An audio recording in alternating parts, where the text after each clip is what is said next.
Welcome everyone to the presentation today for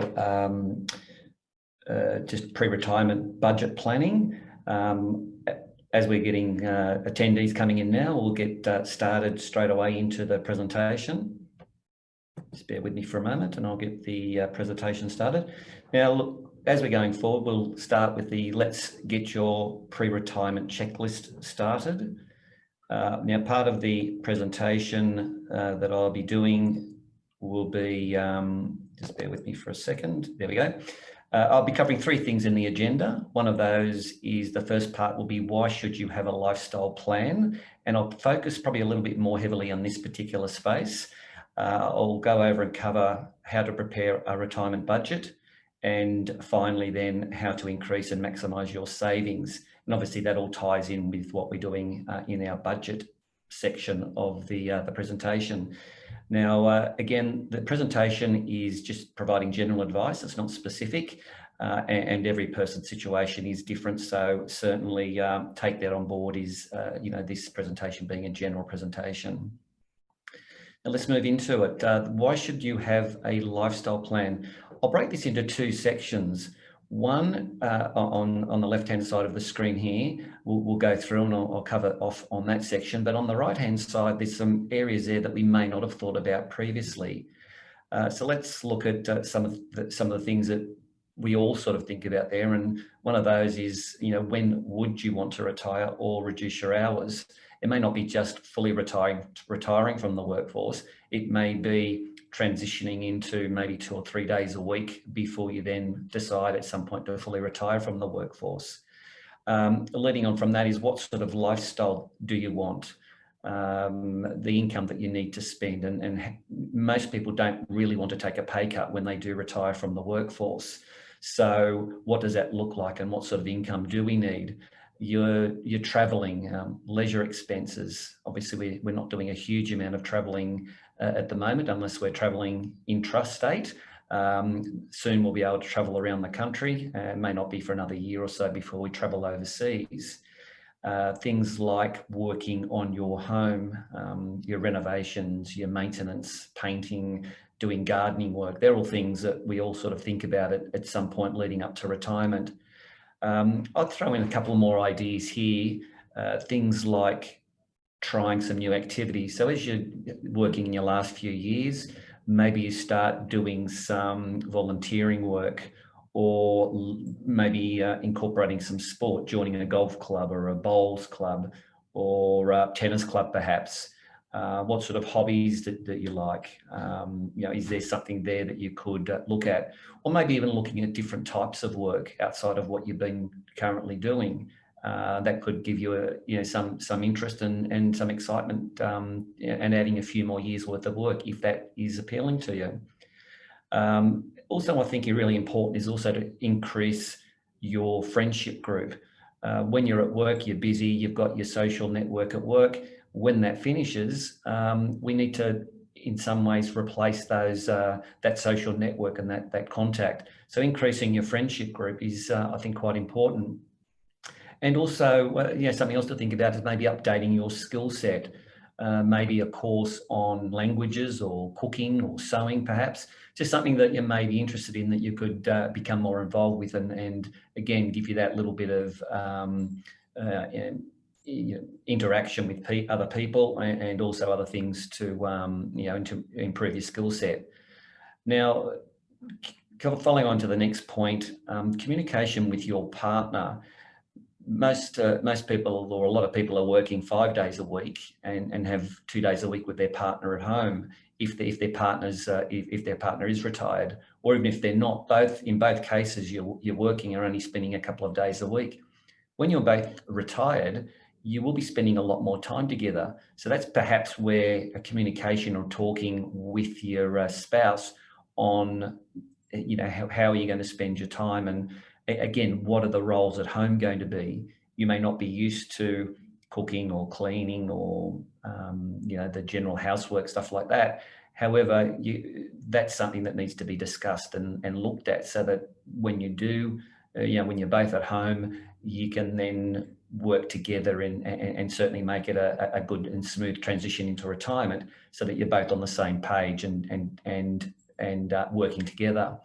You may look at allocating a space in your house for yourself just to take a bit of time out. Things like, again, going for health checks and just looking at your health position leading up to retirement. What we always look at as well is the estate planning. Wills are up to date, the nominations of beneficiaries in your superannuation. It's good to have all things planned, and I'd certainly like to plan and have, be comfortable knowing that I've got control if I pass what I want happening with my estate, not to leave it up to someone else. And I think setting goals is also quite important as well, knowing what you want and setting a target or a time frame to achieve those goals. Now, going on from all those lifestyle things, then I guess we go on to preparing a retirement budget. Now, how are your savings tracking currently? Do we know where we're up to?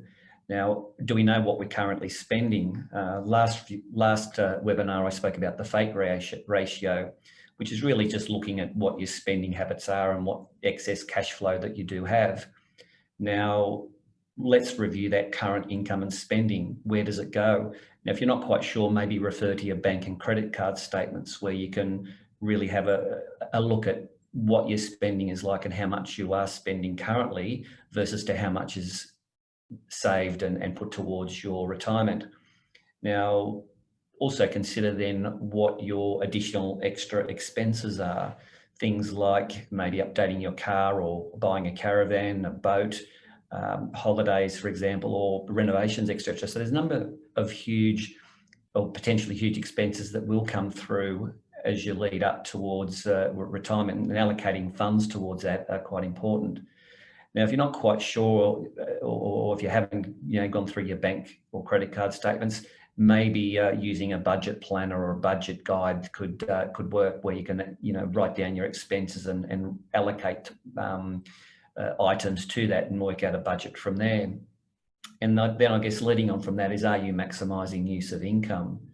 So once we've sort of gone through and had a bit of a look at your budget and spending and where that's going, we can then sort of look at how to increase or maximise your savings coming towards retirement. Now, we have established what your spending habits are and what your income is and where your money is going. So based on what your current investment balance is, what sort of time frame you have to retirement, and the income that you're after in retirement, will you have enough money to retire on? And this is sort of the critical question then of how much extra do we need to put aside?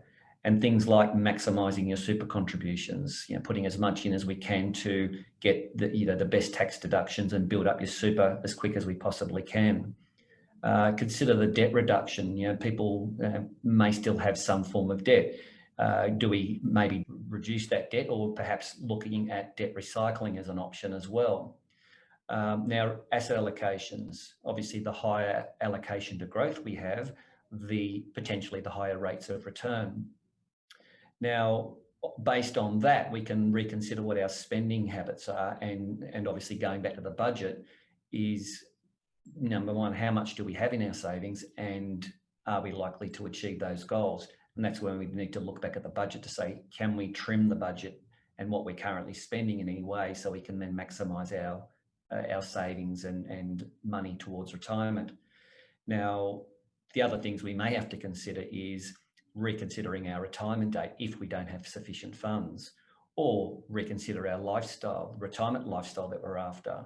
So everything is interrelated to what you're earning, how much you've got, what you put aside for savings, and it's all a balance to come up with the best results.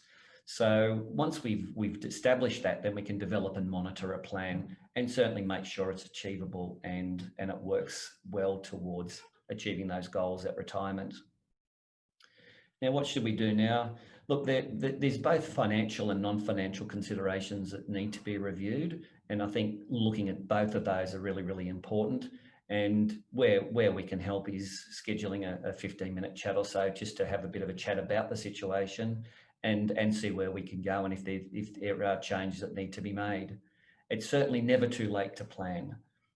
Once again, thanks for joining me in this webinar. Certainly, if you'd like to chat further, my contact details are on the screen there, michael@wealthmed.com.au, and the phone number there, 1300 887 137. Again, thank you for attending the presentation.